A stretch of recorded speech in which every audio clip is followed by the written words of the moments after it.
Muy bien, muchísimas gracias por esperarnos. Seguimos aquí en el timón de la economía. Nos vamos a meter un poquito también en el clima político, ¿no es cierto? Mirando, por supuesto, los temas que le interesan a la economía. Exacto. En materia política. Está con nosotros Julio Zamora, que es el intendente de Tigre. Es uno de los hombres, digamos, de la mesa chica de Sergio Massa. Julio, bienvenido. Un gusto que estés aquí. Y también ha venido Sergio Bernstein, uno de los consultores políticos, bueno, obviamente preferidos en el mundo económico, en el mundo empresario. Sergio, bienvenido. Un gusto grande. ¿Qué tal? Bueno, la principal pregunta que se formulan las empresas, los inversores, el mundo económico en general es, digamos, si el próximo presidente va a tener posibilidad de recomponer poder político para enfrentar la agenda que hay que enfrentar, ¿no es cierto? Me imagino que vos querés y trabajás para que el próximo presidente sea Sergio Massa, pero independientemente de si es Massa o Scioli o Macri, ¿cómo ves esta cuestión, digamos, ¿no? Bueno, me parece a mí que para recomponer el escenario político, para recomponer la Argentina de los próximos años, tiene que haber, en primer lugar, liderazgo político, que es algo que, en primer lugar, no tiene el candidato del oficialismo.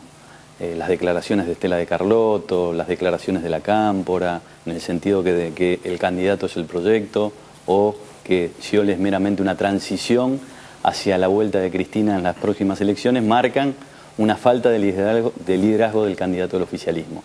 Nos parece a nosotros que quien representa la Argentina en los próximos años, con propuestas, con determinación, pero fundamentalmente con un equipo económico detrás, es Sergio Massa. Por eso yo estoy trabajando en ese espacio, por eso formamos el Frente Renovador y pensamos que es el candidato adecuado para la Argentina que viene. Mucho también, sobre todo a partir de lo que pasó en Tucumán, y la historia, digamos, del conurbano y la provincia de Buenos Aires, hay mucho foco en la capacidad de fiscalizar, digamos, de la oposición. Ustedes han tenido algunas experiencias electorales importantes, también la del 2013. ¿Qué nos podés contar de eso, digamos? Bueno, en primer lugar, señalar que a partir de los hechos de Tucumán hubo un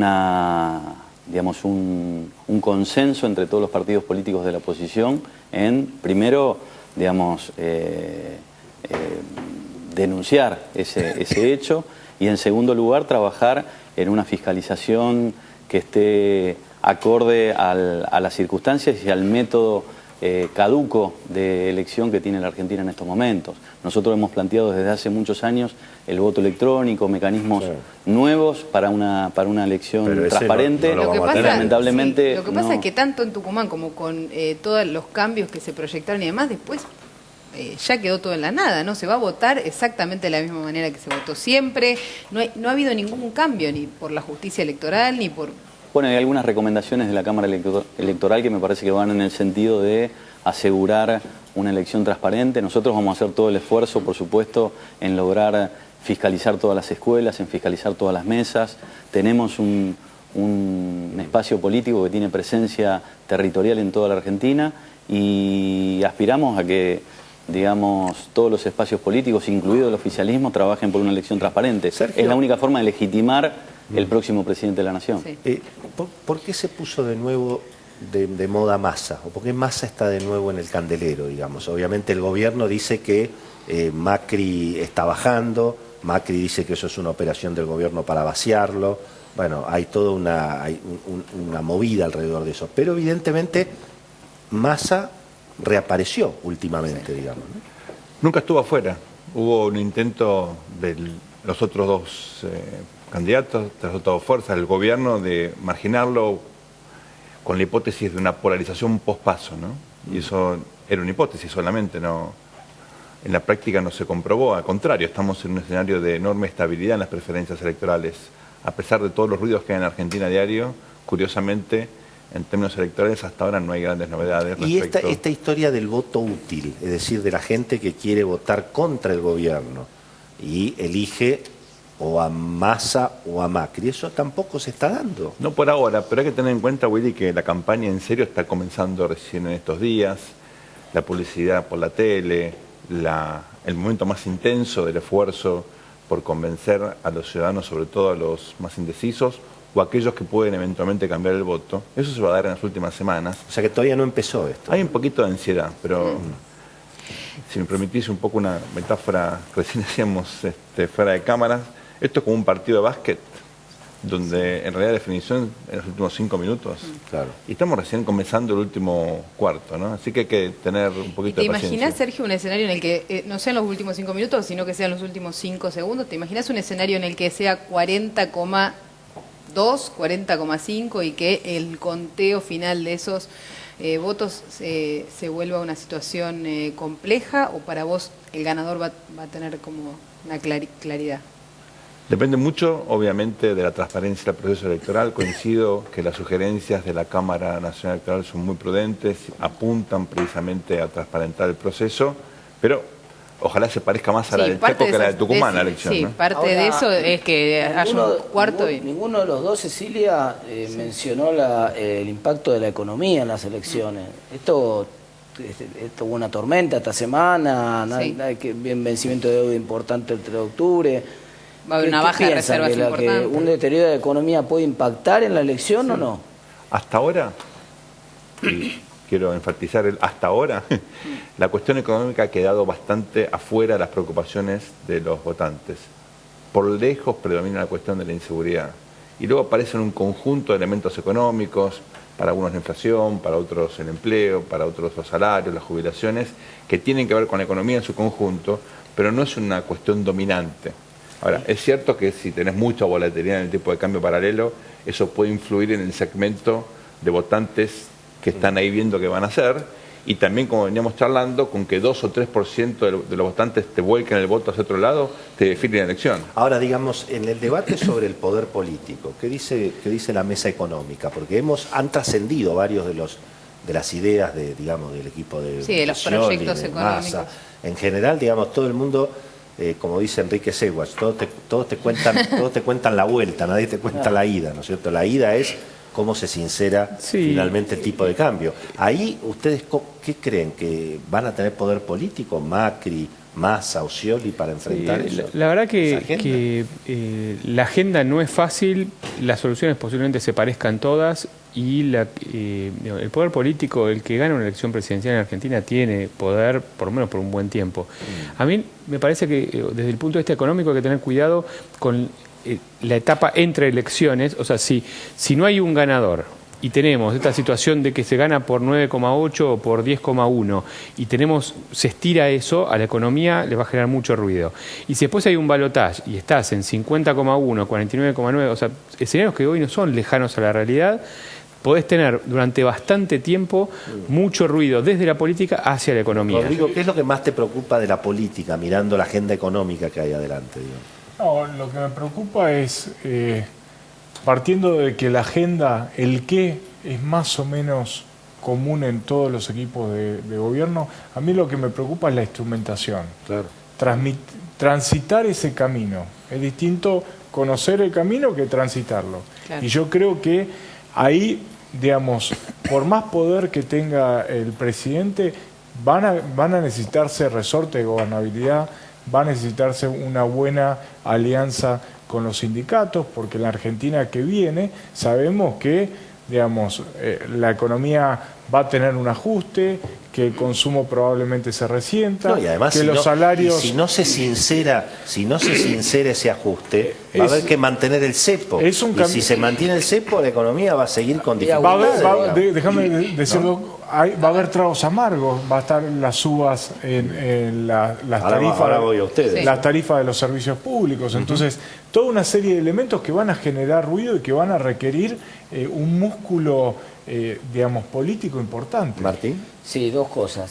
Si vos mirás el índice de confianza del consumidor que hace la gente de Universidad de Itela desde marzo del año 2001, el crecimiento más importante que tuvo la serie esa en la historia desde que se mide fue en el mes de mayo, o sea, el mes siguiente, en realidad fue en el mes de junio del año 2003.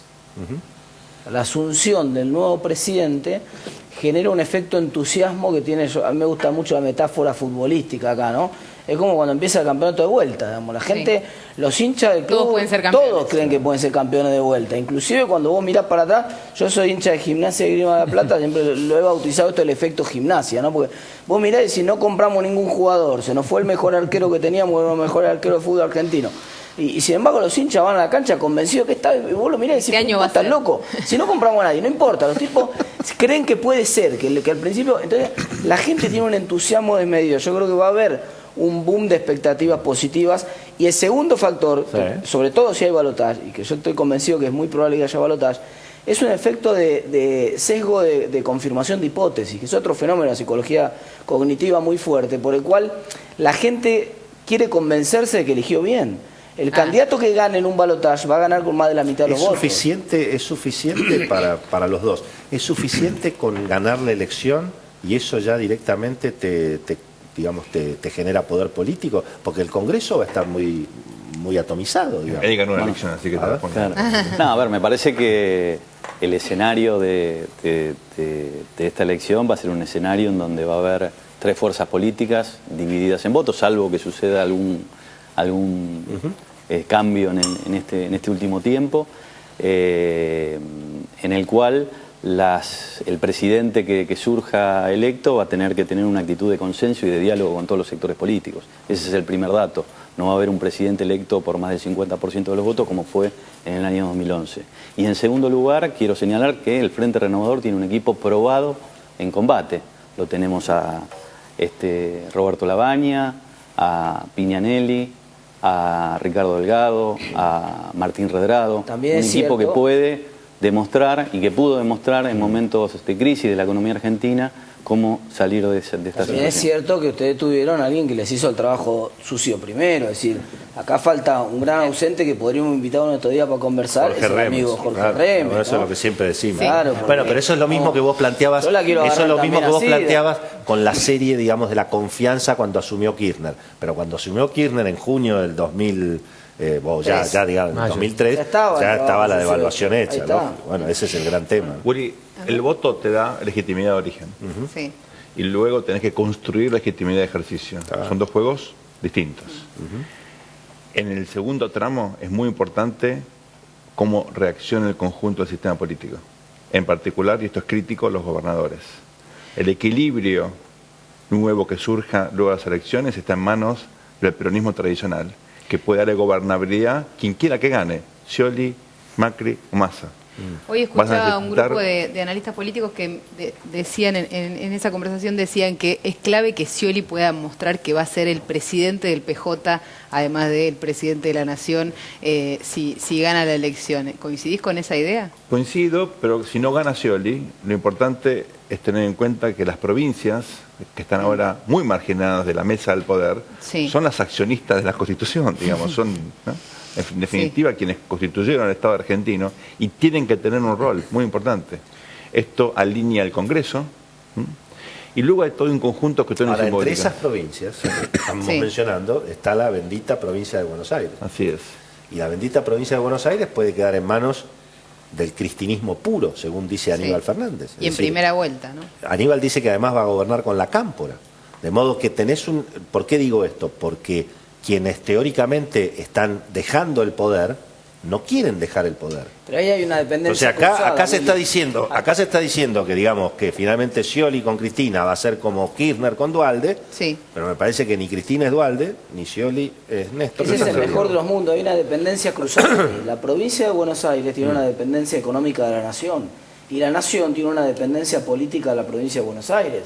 Con lo cual ahí hay un cambio. ¿Y cómo va a estar la calle? Porque este es otro, acá hay especial, digamos, la calle, es decir, los sindicatos, los movimientos sociales, naturalmente, digamos, aquí va a haber malas noticias, puede llegar a haber aumentos de tarifas, puede llegar a haber aumentos de precios. Todo eso además en un escenario que la inflación puede estar bastante más alta. ¿Cómo se administra la calle, Julio? Me parece que la calle toda la mañana. Exactamente. Depende mucho del desarrollo de la economía, me parece que cómo va a estar la calle depende mucho del desempleo, del nivel de desempleo, de cómo se desarrolle la inflación en los próximos meses. ¿Y vos le ves capacidad al cristinismo, a lo que puede llamarse el cristinismo, es decir, Cristina, sectores de izquierda no peronistas, algunos sectores peronistas, digamos, ¿le ves capacidad eventualmente de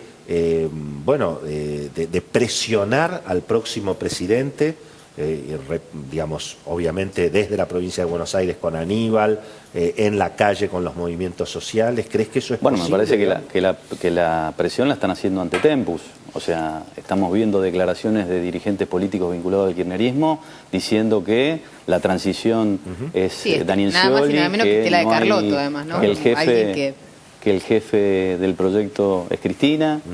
Bueno, de la Sota dijo algo interesante, porque dijo, la última vez que tuvimos un presidente que no fue el jefe del movimiento fue de la Rúa, y digo, no fue una buena experiencia. O sea, lo puso a Scioli como un de la Rúa peronista. Sí, después lo tuvieron también al amigo Rodríguez Sá, que tampoco le fue muy bien, y era peronista también. Duró 3 días. Claro, que no era... Bueno, pero él dice eso, que el presidente tiene que ser presidente de la fuerza política que... claro, y tanto Macri como Massa... Vamos a la que es una realidad. Hay un montón de provincias, el sistema es un sistema federal mentiroso acá. Hay un montón de provincias que tienen, empezando por la provincia del norte, algunas que tienen el 85% de los recursos que vienen de origen nacional. Entonces, ¿qué margen de maniobra tienen? Ahí, de alguna manera, esto lo dijo Julio Bárbaro el otro día en una reunión. Ahora, bueno, pero qué vocación, son empleos públicos, pero qué vocación política van a tener Scioli, Macri o Massa para, digamos, hacer valer esa lapicera. Ahí parecería que, digamos, el lapicero de los tres es Massa, por lo que uno percibe, digamos. Pero no es así. ¿Vos qué crees? Pero Massa está jugando también con un doble 5, ¿no? Con Lavagna y con De la Sota, mostrando experiencia de gestión, experiencia política. Creo que, de alguna manera, uno ve ahí un gabinete distinto. Y yo creo que la política se puede reordenar en función al nuevo presidente, que va a necesitar muchísimo apoyo de los candidatos que participan de este proceso electoral. Ahora, ¿cuánto peligro hay de que el voto opositor finalmente se disperse y termine Scioli ganando con 41, digamos? Bueno, hasta ahora es una hipótesis válida como todas las otras. Pero no está tan lejos de lo que dicen las encuestas eso. No, pero el problema que tiene Scioli es que su piso se parece a su techo. Y eso te genera dificultades por dónde vas a crecer. Para crecer Scioli tiene que deskirchnerizarse. Pero, y él depende mucho de Cristina. ¿A Macri no le pasa lo mismo? El piso y el techo, o sea, el techo de Macri, después de salir segundo en la elección y no haber podido capturar ni los votos de Tolvícer ni los votos de Massa, no está también mostrando un techo ahí que también le genera mucha dificultad para estar por debajo de los 10 puntos de diferencia. Bueno, Macri logró consolidar el voto de Cambiemos, que no es poco, ¿no? El voto de Lilita y el voto de Ernesto Sanz, o una buena parte de eso. Y tenía la intención de conquistar los 2 o 3 puntos más que necesitaba para forzar la segunda vuelta. No hay que pensar en una elección. Ahora, además de la Sota y Lavagna, del equipo, del plan económico de Massa, ¿se sabe algo? ¿Ha trascendido algo, digamos? Además de la figura, del hecho de que es gente probada, en fin, todo el... Claro. Sí, en realidad Massa tiene, digamos, como es el que está más libre para decir las cosas. Hay un poco de teorema de Baglini acá, el tema de que el que está más lejos tiene más libertad y con una ventaja. Ninguno de los otros dos, como lo ven como útil en la elección, tienen incentivos para pegarle. Si Scioli o Macri dijeran explícitamente lo que están pensando, seguramente tengan más críticas que lo que puede tener Massa. Entonces es una situación más cómoda, donde, bueno, más incómoda, porque cualquiera preferiría estar con una intención de voto más alta, pero más cómoda para decir lo que piensa. Yo lo escuchaba el otro día a Massa, y si vos cerrabas los ojos y hacías un esfuerzo, porque la voz es muy particular, la verdad que parecía que hablaba Sturzenegger. El mismo argumento de Sturzenegger, porque viste que en el PRO también estaba medio dividida la opinión económica, no es lo mismo Sturzenegger que Frigerio, que Melconian. Pero la versión de Sturzenegger es: nosotros vamos a hacer un shock de confianza, vamos a cambiar reglas, eso va a recuperar el crecimiento y el ajuste lo vamos a hacer con el crecimiento. Vamos a mantener el gasto en términos reales, sin cambios, y entonces como la economía va a crecer, el gasto como porcentaje del PBI va a caer. Ahí va a venir el ajuste. Y Massa el otro día dijo una cosa calcada. Sí. Yo creo que todos sabemos que con eso no sé si alcanza. No sé, por ahí sí, qué sé yo, no sabemos. Más allá de lo que puedan decir los candidatos, que digamos, uno hoy le cuesta leer, digamos, y visualizar cuánto de lo que dicen verdaderamente se va a aplicar, el único candidato, y acá apoyo lo que plantea Luis, Julio, el único candidato que tiene un recurso sobre el cual no hay dudas, es Massa. ¿Alguien puede dudar de la capacidad de gestión en economía de Lavagna? ¿Qué otro candidato tiene un activo de ese calibre? Bueno, ojo, digamos, en los sectores opositores al kirchnerismo en general, hay alguna oposición a Lavagna también, ¿no? Bueno, pero a ver... por supuesto no debe ser mayoritario, ¿no? Digo, desde el punto de vista de la tranquilidad... No, pero de todas maneras me parece que no es solo la propuesta económica del Frente Renovador, sino también nuestra propuesta en seguridad ciudadana. Claro. Es una propuesta que que es sólida, que Massa, digamos, la puede probar por lo que ha hecho en el municipio de Tigre, con distintas acciones que mejoraron la calidad en materia de seguridad en Tigre, con propuestas en materia de educación. Aparece Milagro Sala, suponiente, como apareció, diciendo una barbaridad, e inmediatamente sale Massa a decir... Te voy a poner una bomba. Vamos a ir contra Milagro Sala, es decir, hay una reacción... lo mismo, digamos, de la utilización de las Fuerzas Armadas para combatir al narcotráfico, en fin. Ahora, hay de todas maneras, que... A mí me parece que también nos está pasando, digamos, los comentarios de Lavagna se parecen un poco a los que teníamos de Cavallo cuando estaba en la Alianza, en el sentido de que cuando nos acordamos, después de todo lo malo que pasó en el medio, nos parece que era buenísimo, pero también nos acordemos que es el canje que hoy todavía seguimos lidiando, que no se resuelve, es de Lavagna, y Lavagna fue el que puso todas las trabas para que esto no tenga solución. Entonces, la verdad que no digo que haya sido mal ministro. Lo que digo canje, es que tampoco fue una maravilla. Criticar el canje, podemos hablar del mega canje también. Y ahí salí perdiendo, digamos. Yo no pierdo ni gano porque yo no tuve ninguno de los dos, pero... Bueno. Sergio, esta semana se habló un montón, del debate y de la silla vacía del debate, que fue esa noticia de esta semana y la ausencia de Scioli. ¿Crees que le va a restar a Scioli no estar en el debate o es una discusión de círculo rojo y nada más? Creo que es lamentable que no tengamos debate, que no hemos tenido debate hasta ahora. Es Tremendo. la expresión de que más que Tremendo. funciona la democracia argentina. Y me parece que efectivamente probablemente el votante de Scioli esto no haga la diferencia, pero tal vez justamente Scioli no pueda llegar a tener el votante que necesita para ganar en primera vuelta como consecuencia. Claro, es un negocio de chirolas, por bueno, ahí la pero diferencia. todo suma. Acá suma todos los pedacitos más chiquititos te pueden dejar adentro. Lo que pasa es que no sé si no le resta más que le suma un debate, ¿no? Porque es un caso muy particular el de Scioli, que tiene que ir a la televisión a defender en lo que él ni siquiera cree, digamos, ¿no? Entonces, bueno, eso es un problema. Complicado. En el mano a mano. Julio, gracias por estar con nosotros esta noche. Gracias. Sergio, un gusto como siempre. Placer, muchas gracias. Hacemos una pequeña pausa y vienen los premios, viene más debate económico. No se vayan, ya venimos.